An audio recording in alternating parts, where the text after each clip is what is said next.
Welcome back to another live and amplified indie fusion podcast. I'm your host, Tom Quiet, and we're back at it again with another amazing podcast.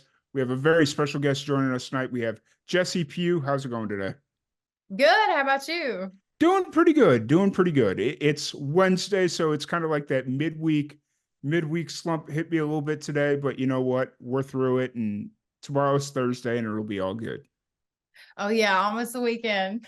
Yeah, for sure, for sure. So excited to have you here. I'm glad we got this rescheduled. Like we were talking offline, you know, trying to sometimes getting those schedules to sync up isn't always the easiest, but I'm glad we were able to get this one on the books. Yeah, me too. Thanks for having me. Yeah, absolutely. So, you're based out of Nashville now. You're originally from Virginia. What was it like growing up in Virginia for you? It was awesome. And like moving to Nashville and living in a different area now, it's sort of shown me like the really unique things about growing up in Virginia that like I guess are just really unique to that area. Like one thing is everybody's like super outdoorsy. There's a lot of stuff to do outside, like snow skiing and being on the lake and just, hunting, fishing, all that kind of stuff. And I grew up with a family that was into all of that. So we spent a lot of time outside and it's got a lot of beautiful scenery. It's right close to the Blue Ridge Mountains. So I like just get so much inspiration from my hometown and writing songs and stuff. And it's just such a beautiful area. And I'm really proud to be from there. Nice. Do you get to go back home often? Because Nashville to Virginia, it's not that far of a trip, is it? It's not too bad. My Yeah. hometown is Bridgewater, Virginia. It's about 8 hours, Okay. something like that. So it's not too bad. It's definitely doable. Yeah. Um, but yeah, lately I've gotten to go back a lot more recently. There's like a live music scene there, a lot of places to play. So I last year in 2023, I started going back and playing like a few venues, like every month in the summer, and I've done that again this year. So I got that to look forward to. It's been a really cool thing to get to like reconnect with my hometown and have like hometown crowds come out and listen to Nice. me and see my family. And I have some friends that are songwriters up there. So get a ride in with them when I go back. So it's been a really cool thing. Nice. That's really cool. Are those venues or is the scene starting to pop up since the pandemic, or was it starting to pop off a little bit before the pandemic? There was always live music. Like when I was in Mm, high school, I played like some wineries, breweries, restaurants, just kind of stuff like that. mm, And then obviously like over the pandemic, it kind of stopped for a while, but after the pandemic, it's like ramped up again. And mhm. there's just a community of musicians there that play sort of like a circuit of venues, and it's just a really good crowd. Yeah.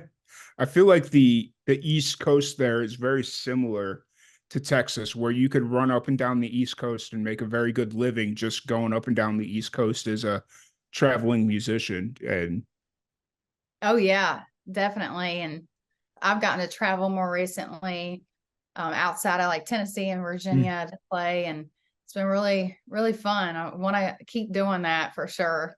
nice. Cool, cool, cool. So growing up in Virginia, where does music kind of come into play? Was your family musical? Or was it kind of always there? How does it kind of come into play?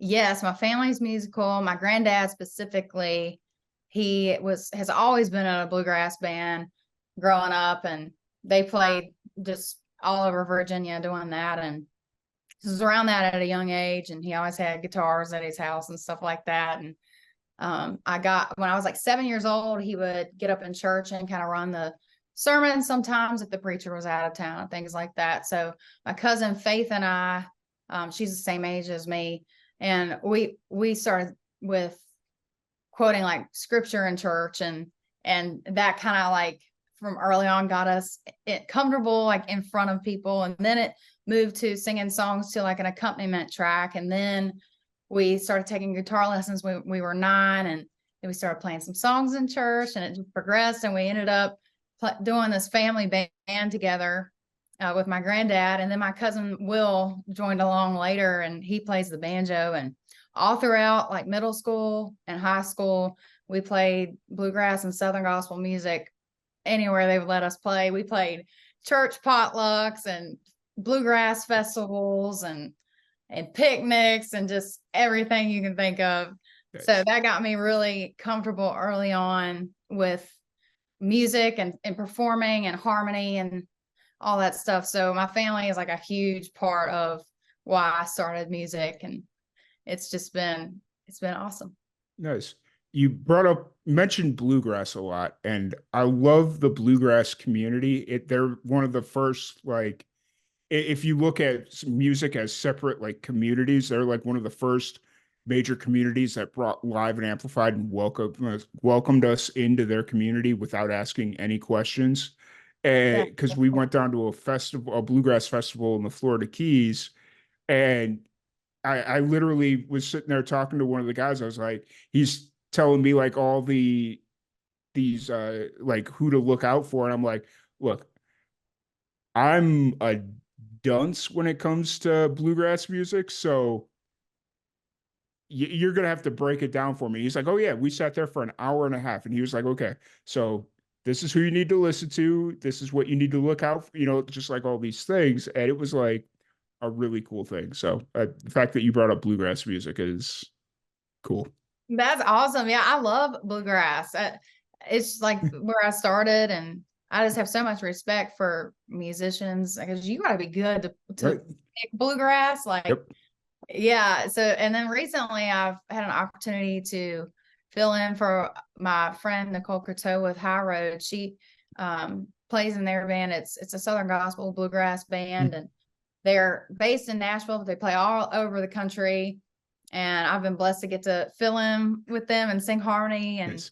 and play guitar. And it's just been fun because it's given me an opportunity to be on the road and see some new places and play with some awesome musicians and just kind of dive back into that a little bit because I'm doing country music and that's what my original music is. Mm. But I love that lane too. So it's been kind of fun to explore that again and be a part of that. Yeah, absolutely. Absolutely. So growing up in the bluegrass scene, obviously your family was very pivotal in everything. As far as like music goes, who were you listening to kind of at the time, just like musically speaking? Definitely everything on country radio and pop too. I really like pop music. So Mm.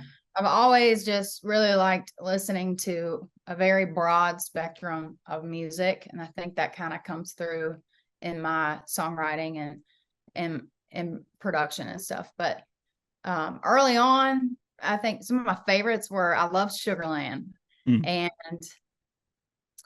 like early Carrie Underwood, loved her. Obviously, Miranda Lambert was awesome, but just really anything on country radio I was listening to and I was studying and because I wanted to do that. Nice, nice. And so when did you like, obviously you knew you could sing, but when did you start picking up the guitar or start playing instruments? I was 9 years old when I started taking guitar Okay. lessons, and I took them from my friend David Coffey. He's just such an awesome music mentor and always has been. He actually was in Nashville writing songs and playing for a while, and he's really into the bluegrass stuff, and he can play anything and just Nice. like totally shred it. He's awesome. Um, but yeah. That's really cool. That's really, really cool. Um, and so kind of moving on from there, you obviously started kind of finding your voice as a musician. Did you always know it was going to be country, or was there a point there where you thought maybe you'd go into a more gospel or bluegrass lane? Um, I did that for a while and I really enjoyed that, but Mm. I always really was intrigued by Nashville and country music and I wanted to explore that. Mm. So that's kind of been my lane I've stuck to. And then I get kind of inspired outside of that. Like I really like a certain like pop artist or something for a while. And then I'll write a song that's kind of pulls from that inspiration. But my producer he is just really like great at helping me like stay kind of in my country lane, but also like pull in other influences, but still like thread it in a way that makes sense and is not like all over the place. Fair, fair, very fair. Oh, and so w was it always the goal to make it to Nashville, or was that something that kind of came later? That came along when I started writing Okay. songs. I started writing songs when I was 12 and got really into it. And that's like all I did. Like on the weekends, I'd be sitting in my room writing songs. And to the point my mom was like, why don't you like go to a party or something and be a kid? So yeah, that kind of started with that. And then that's what made me really want to move to Nashville was Nice. songwriting. Cause I guess just like just getting to write my own music and have ownership in that is like really kind of what made me bit by the bug. Yeah. And you know you're really passionate about something when you're putting everything else aside, especially being like a teenager or a young person, and you have all these other things that could be consuming your life, whether it's relationships, whether it's parties, all these other things.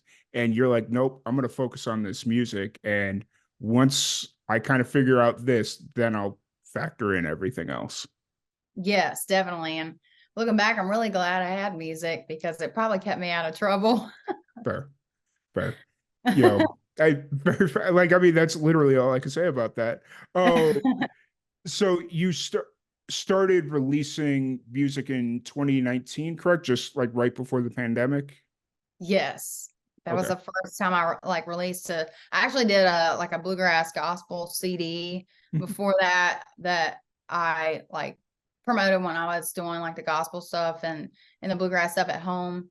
But I haven't, I didn't put that on Spotify or anything. And Spotify really wasn't much of a thing back then Yeah. when I did that. So when I got here and I got hooked up with a producer that I worked well with, that's when I started like releasing stuff as an artist Mhm. on the countryside.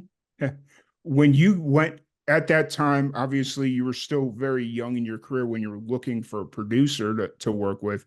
What were you looking for? Or were you just kind of finding somebody that worked within a price range? Like, what were you kind of looking for in a producer at that point? Honestly, I got really lucky because I didn't really even have to look or think about that because I had a friend in town that had kind of taken me under his wing and just showed me the ropes of Nashville. And he was working with my producer, Daniel Dennis, and was like, hey, I think, you're writing songs and I think you should go record one and put it out. So I was like, okay. And he was like, recommended Daniel. And it was the perfect fit. It just was like the perfect thing. And I didn't even have to look. I feel really blessed because I meet people in town that are still kind of looking for that right person. Mm. And I found that really early on. I'm stuck with him because he's awesome. Nice, nice, nice. And everything you've recorded since Gone, which was your first single you've recorded with him? Yes. The only one that was somebody else was the song I released with my friend Shawasi. That's actually Mm. my most recent release, Summer Day. Yeah. My friend, his name's Charles. So he did the track and we wrote that song together, but then Daniel mixed it and mastered it. So it's cool. I still had Daniel involved in the process. Nice, nice. That's, just kind of keeping your community small. That's the best way to go about with it, at least Yeah. from my opinion. Um, so when you started working with your producer, you released a single Gone, and then did you release a EP after that, or was it a full length? My brain's It was slipping a an little bit. EP. Okay. Um, so during these early stages, was the intent to like just get music out there, or like what was the thought during these early stages of your career? Definitely wanted to get music out there. And I also was in college at the time. So Hmm. like when I moved to Nashville, I was going to Belmont University. So that really took up a lot of Yeah. time, just all the homework and like all the commitment you got to make to school. But I like after hours when I wasn't doing homework, I was playing a writer's round and meeting people in Nashville and going to co-writes and stuff. So just, I mean, when I moved here, that was like the big thing of like, Mm. when you move here, you want to do the artist thing and start releasing music. So I started running songs that I really liked. And I had like a suitcase full of songs I had brought that I'd written by myself throughout high school. And I just decided to record that stuff and put it out and see what happens. But at the time, I didn't really know a whole Mm. lot with like, how to market it and stuff.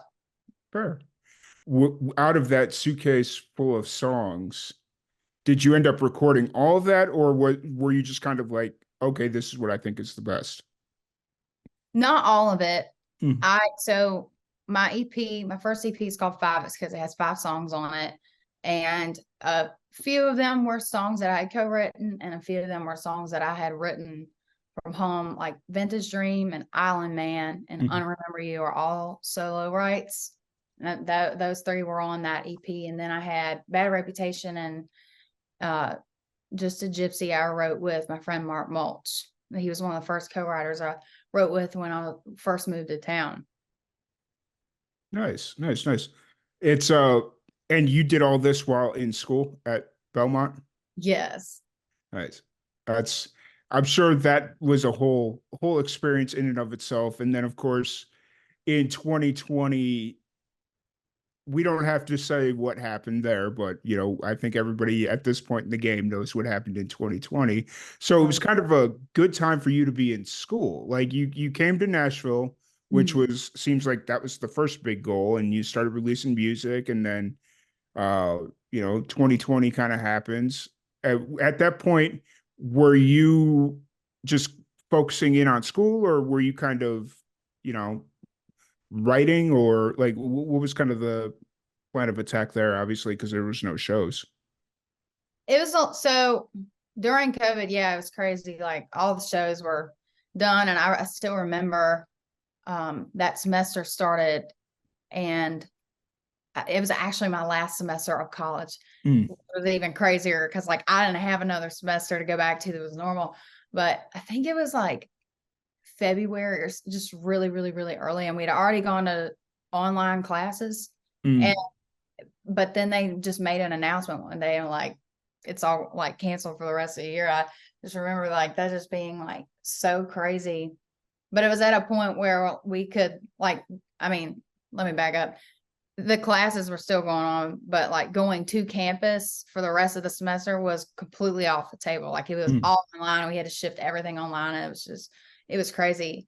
During the time, like musically, I just focused on what I could work on. And Mm.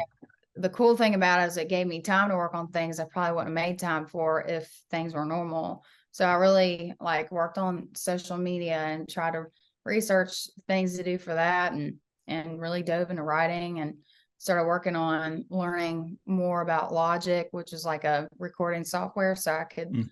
make some little beats for rights and stuff like that. So it was cool to have an opportunity to like do things that I never probably would have done if it weren't for having more time on my hands.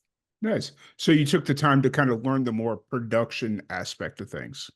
Yes, but I'm not very Yeah. good. No, that's fair. But do you since the pandemic, have you found it's easier to work with your producer now, having even like the slightest comprehension of production? I think it definitely helps. I think the more you know, the better. I'm still working on that every Mhm. day. And I write with a lot of people that are like, call them like track people. And in Mhm. Nashville, where you write with someone that can do like a whole demo. But it's been cool to be in writes with people like that because I learned so much from them. And a lot of them are like very willing to teach you. And it's a lot to learn. It's really overwhelming. So having a Yeah. friend talk you through it is helpful. Yeah, for sure, for sure. And being able to communicate with your producer now at least a little bit to be like, instead of saying like broad terms like, oh, that doesn't sound right, now you can kind of be like, okay, this sounds tinny, like, and so Yeah, yeah. definitely. Um, but what I really like about like what I've seen of your career and some of the music that I've gotten to listen to over the last several weeks is, yeah, the pandemic seemed to slow you down a little bit, Mhm. but once everything started opening up, you just hit the ground running. Like, at least from my perspective, that's kind of what I see. Oh yeah. I mean, I was ready. I was excited when everything got back to normal. And since then, it's just, doing the thing every year and it just keeps picking up, which is great. Nice. I I wasn't sure how much of your music I wanted to talk about leading up to your new single, which you have coming out here. The what is it? Little over a week away? Yes, Yeah, March 22nd. yeah. But before you jumped on here, I ran across your song "Sour Patch Kid." Yeah. And the only reason it caught my attention is because Sour Patch Kids are my favorite candy. Like when I'm at Oh the yeah. store, it's like, oh yes, I'm getting some Sour Patch Kids. I'm I all love about it. that. Me And too. and I saw it and I was like, I don't know what this is gonna be, but I'm gonna listen to it and we're gonna enjoy this. So I did. I definitely did. Thank you. I'm so glad. That was a really fun one to record. Nice, nice. Is it? I'm guessing it's not actually based on the candy. No, it's like just I took the title and kind of just made like this sassy like song out of it because the hook is like you don't have to be a Sour Patch Kid. Like Okay. you don't have to be like bitter Yeah, about that kind of thing. So it was just fun, sassy. fair. But it Very fair. definitely was inspired by Sour Patch Kids because Cool. that's my favorite candy too. Nice. That they're just so good. Like one day I bought like one of those big 5 pound bags of them, Yeah. and by the end of the weekend, the bag was gone, and I was like, I woke up Monday morning feeling so sick, and I'm like, what is going on here? Why do I feel so sick? And I look over, and my entire bag of Sour Patch Kids is gone, and I'm like, oh yeah, you probably shouldn't eat a 5 pound bag of Sour Patch Kids over the weekend. That's probably not a good look for you. That's hilarious. So, but no, I get you. Oh, so your most recent single out now is Summer Day, which you released last year in September. Um, and now you got a new song coming out here in just over a week.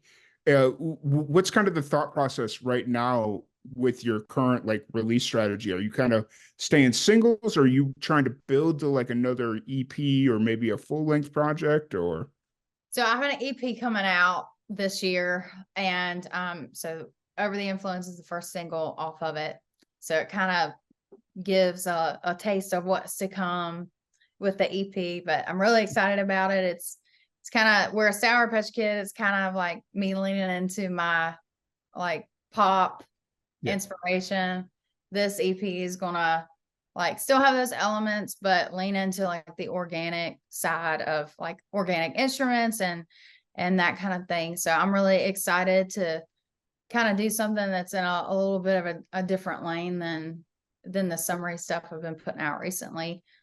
But it's just a collection of songs. I actually have one that's a solo write on there that, or two actually, two this are their mm, solo writes that I wrote when I was in Virginia.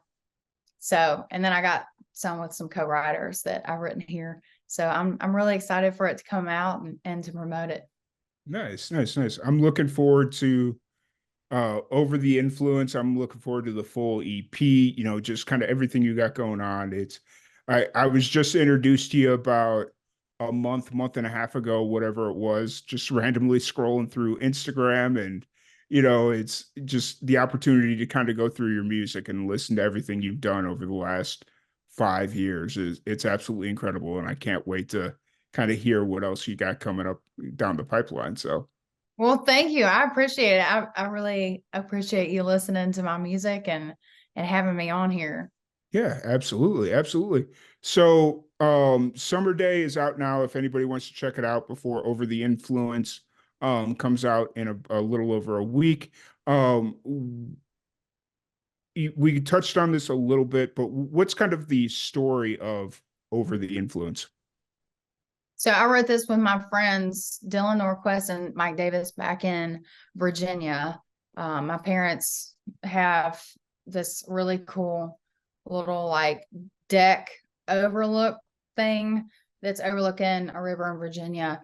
And I've written a lot of songs there because it's just a great place to write. But I was sitting there with them one day, and we were trying to come up with something to write, and I wanted something more, it's very like vocal heavy. So I Mm. wanted something like that. And Mike had this title, Over the Influence, and we started talking about it, and just like we wrote it really quickly. And it just was one of those songs that kind of fell out and like immediately felt special. And I've loved it since the day we wrote it. And it's an uplifting breakup song about just finally just really being over it, and to the point you're not even mad anymore. You're just like enjoying getting back to yourself. And I love that. I feel like that's so empowering. And, I'm married now, so I see my friends go through these breakups and stuff. Like when they get to the point where they're happy again and are in a better space, that's kind of where the inspiration came from.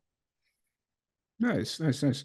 And is that gonna, like, when it comes to the full length album, is it telling like a bigger story, or what was kind of the approach going into the EP? Yeah, so it's definitely like a sound thing of like the organic instruments, Hmm. and got some other songs on there that sort of just like fit this like threaded theme. So I won't say anything more of that, just to be a Yeah, surprise. But fair. yeah, so it's like my first time I've done something that's sort of pointed to a theme. Hmm. So it's cool. I'm excited to explore that, and just be something new for me and my music. Yeah, for sure, for sure. And as you kind of approach this release, obviously you got the single coming up, and I'm going to keep saying that, and so people can go like pre-save and all that fun Thank stuff. you. What's kind of floating through your mind right now as you approach the release of this first song and then the upcoming release of the rest of the project? Right now, I'm focusing on really just doing everything I can to promote this song on social media. I think that's a great tool these days, is like TikTok and Instagram and the reels and stuff. And just the sky's the limit with where those videos can go and how well they can do. So I'm definitely going to work on doing that. And then also I've got a lot of shows coming up. Nice, Like next month I'm playing in Outer Banks. So that's going to be really cool. I'm playing a songwriter showcase there for Radio Free Outer Banks. nice. I get to go on the road and play that song. And I got another listening room show coming up. So I'll definitely plug my single there and sing it. So just Nice. got a lot of cool stuff coming up. I saw you just played the listening room as well, right? I did on Friday with my friends Charlie Reynolds and Blaine Younger, and we Nice. sold it out. So that was really, really cool and really special to share that with them. Nice. I got a funny little side story here. So back in 2021, my buddy and I, we did a radio show. And I called, like, I didn't know like the listening room was a big venue in Nashville, but I Mm-hmm. was just like, we wanted to set up this idea for a radio show. And so I called it the listening room. Oh And, yeah. and so, just kind of like, because I wanted to kind of have that aesthetic. And Mm-hmm. I think like one of the first times I started reaching out to bands, somebody was like, "Oh, they want you to play the listening room? Yeah, go do that." And it's like, no, no, no, no, no, no, no, no, no, no, no, no, no, no, no, no. Nope, nope. Let's squash that one right here. So yeah, That's it funny. was. I can see why you picked that because it is a cool name. Yeah. It like, and I had no idea because like it, up until like I just got back from Nashville last week, but since that trip it had been 4 years since I've been to Nashville. And like when I go to Nashville, I don't go out to a lot of bars or venues. I'm there to work. Like, if I can get out, great, but most of the time that's not the case. And so I just haven't been out to a lot of the venues. So Yeah, I love the listening room. It's like my favorite venue to play in town because it's cool. Like, you can go play bars and restaurants or, anything like that. It's all well and good, but it's just really cool to get to go play somewhere that's like got such a show atmosphere, and people mm, come to listen to music. And like, I totally understand if you're playing a brewery, people go there to hang out with their family or friends and talk, and you're kind of a background thing unless there's like, some people listening. But the listening room is just so cool because it kind of makes you feel like a rock star. Mhm. If you walk out on stage and people are really there to listen to your songs, and it just is really rewarding to play a show like that. Oh yeah, for sure. It's a different atmosphere, which is what makes it impressive by every stretch of the imagination. Um, so outside of music, when you have a chance to kind of relax or whatever, what are some of your hobbies? What do you like to do outside of music? I really like to run. That's kind of like something that clears my head. I used to be more into it than I am now. I'm working on getting back in there. And my husband and I really like video games. So Hmm. in the wintertime, we play video games. And Nice. then I also, my favorite thing to do in the summer is be on a boat. So if it's in the summer and I have a friend that has a boat, I'm on the boat. Nice. Nice. All right. Since you said the video game word, what do you guys like to play? Or yeah, I'm not like I'm an amazing like gamer. yeah. I like Animal Crossing Okay. and like all the Mario games. Like we Okay. play Mario Kart and get really competitive. Nice. He Mario usually Kart. beats me, I'll admit, but I can beat him sometimes. Nice. Mario Kart's one of those games where it's like you think it's for kids, but these adults, they get into it. Like it's a Yeah. competitive game, you I know. love it. It's so much fun. Yeah. And when there's It's- nothing to do when it's cold outside, it's fun to play video games. Yeah. Yeah, yeah. It's like, okay, we're gonna do this. And then back in college, it was like, okay, we turned Mario Kart into a drinking game, and it's like, oh dear, this is gonna get dangerous really quick. So Yeah, but it sounds fun. we called it drunk driving. So basically, the whole point was you had to finish your beer before you finished the race, but the catch was you couldn't drive while you were drinking. So you had to like physically stop to drink your beer.